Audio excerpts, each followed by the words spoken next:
பெங்களூரில் சின்னசாமி ஸ்டேடியத்தில் நேற்று வந்து ஆர்சிபி ஐபிஎல் அணி வந்து ஆர்சிபி வந்து 18 வருஷத்துக்கு அப்புறம் வந்து கோப்பையை வந்து வென்றதை ஒரு பாராட்டு விழா வந்து வீரர்களுக்கு கொடுக்கலாம் அப்படின்ட்டு ஏற்பாடு செஞ்ச அந்த நிகழ்ச்சியை பார்க்க வந்த ரசிகர்கள் மத்தியில் வந்து மிகப்பெரிய ஒரு கூட்டம் உருவாகி தள்ளுமுள்ளு ஏற்பட்டு வந்து பெங்களூர் சின்னசாமி ஸ்டேடியத்தில் வந்து 11 பேர் வந்து இறந்துருக்காங்க.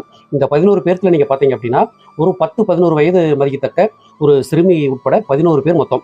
இந்த 11 பேரில் ஒருவர் வந்து நம்ம தமிழகத்தை சேர்ந்தவர், உடுமலைப்பேட்டையை சேர்ந்தவர்.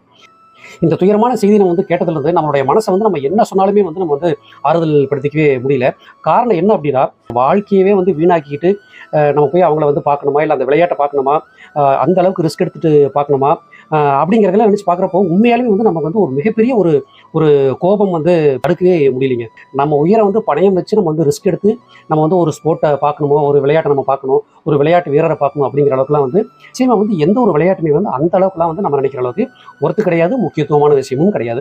இன்னொரு விஷயம் நம்ம வந்து பார்க்க வேண்டிய விஷயம் என்ன அப்படின்னா, உலக நாடுகள் எல்லா நாடுகளுமே நீங்கள் எடுத்துட்டீங்கனாலும் இந்தியா அளவுக்கு வந்து கிரிக்கெட்டுங்கிற ஒரு விளையாட்டு மேலே வந்து இந்த அளவுக்கு வந்து மக்கள் வந்து வெறித்தனமான ஒரு ஈடுபாடு வச்சிருக்காங்களா அப்படின்னு நம்ம பார்க்குறப்போ நிச்சயமாக வந்து எந்த ஒரு நாட்டிலையுமே வந்து இந்த அளவுக்கான ஒரு வெறித்தனமான ஒரு விளையாட்டு மேலே வந்து இந்த அளவுக்கு வந்து ஒரு ஈடுபாடு வந்து எந்த ஒரு நாட்டிலையுமே கிடையாது.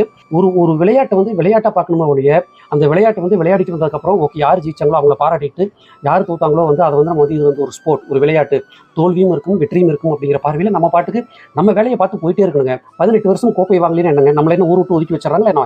நான் வந்து அந்த பெங்களூரு சின்னசாமி ஸ்டேடியத்துக்கு வந்து நான் வந்து ஏற்கனவே போயிருக்கேன். நான் அந்த ஸ்டேடியம் வந்து ஒரு சின்ன ஸ்டேடியம், ஒரு 30,000 ஒரு 35,000 பேர் மட்டும்தான் வந்து அது வந்து அந்த ஸ்டேடியம் வந்து இவ்வளோ மக்கள் தொகையை மட்டும் தான் வந்து தாங்கக்கூடிய ஒரு ஸ்டேடியம். ஆனால் புள்ளி விவரங்கள் என்ன சொல்கிறாங்க அப்படின்னா, அந்த ஸ்டேடியத்தை சுற்றி கிட்டத்தட்ட ஒரு 2.5 லட்சம் மக்கள் வந்து அந்த ஸ்டேடியத்தை ஒட்டி அந்த நேரத்தில் இருந்திருக்கிறாங்க. அதாவது வந்து இந்த வீரர்களை எல்லாம் பார்க்கலாம் அப்படின்ட்டு. இதெல்லாம் வந்து முற்றிலும் எதை காட்டுது அப்படின்னா, நம்மளுடைய அறியாமை, நம்மளுடைய பைத்தியக்காரத்தனத்தை மட்டும்தாங்க காட்டுது. நம்மளையெல்லாம் வந்து தாய் தந்தையர்கள் வந்து அவ்வளோ கஷ்டப்பட்டு நம்ம வளர்த்துறாங்க. அவங்களுக்கு வந்து நம்மளை விட வந்து நம்ம வந்து வாழ்க்கையில் வந்து என்ன ஆகணும் அப்படின்னு நம்ம வந்து என்ன நினச்சிருக்கிறோமோ அதை விட வந்து நம்ம வந்து வாழ்க்கையில் வந்து என்ன சாதிக்கணும், எந்த உயரத்துக்கு போகணும் அப்படிங்கிற பெருங்கனவு வந்து ஒவ்வொரு பெற்றோர்களுக்கும் இருக்குது. நம்மளையெல்லாம் வளர்த்து ஆளாக்கி வெளியில் அனுப்பிச்சி விடுறப்போ நமக்குன்னு ஒரு பொறுப்பு இருக்குது, நமக்குன்னு கடமை இருக்குது, நம்ம குடும்பத்துக்கும் நம்ம வந்து பல விஷயங்கள் வந்து செய்ய வேண்டியது இருக்குது அப்படிங்கிறத மனசில் வச்சுக்கிட்டு இந்த மாதிரியான பைத்தியக்காரத்தனங்கள், இந்த மாதிரியான ஒரு குறிப்பிட்ட ஒரு விளையாட்டுக்கு வந்து எவ்வளோ முக்கியத்துவம் கொடுக்குறது, அடிச்சுக்கிறது, சண்டை போட்டுக்கிறது, கொலை, இந்த மாதிரியான விஷயங்களுக்கு போகிறது தயவு செஞ்சு நம்ம வந்து இதெல்லாம் வந்து நிறுத்தினா மட்டும்தான் இனிமேல் வரும் காலங்களில் வந்து இந்த மாதிரியான சம்பவங்கள் வந்து நடக்காமல் இருக்கும்.